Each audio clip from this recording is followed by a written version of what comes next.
Kaip įtraukti kitus mokinius į diskalkulijos turinčių mokinių ugdymą? Įtraukti kitus mokinius į diskalkulijos ugdymo procesą svarbu siekiant sukurti palaikančią ir supratingą klasės atmosferą. Tokia aplinka padeda diskalkulijos turintiems mokiniams jaustis priimtiems ir išvengti socialinės izoliacijos. Praktiniai patarimai. Šviesti klasę apie diskalkuliją. Trumpai ir aiškiai paaiškinti mokiniams, kas yra diskalkulija. Pavyzdžiui, kai kurie jūsų klasės draugai gali turėti sunkumų dirbant su skaičiais. Tai nereiškia, kad jie nėra gabūs. Jiems tiesiog reikia daugiau laiko ir kitokio požiūrio į matematiką.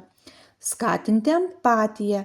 Aiškiai perteikus problemos esmę, kiti mokiniai labiau linkę palaikyti ir padėti diskalkuliją turintiems klasės draugams.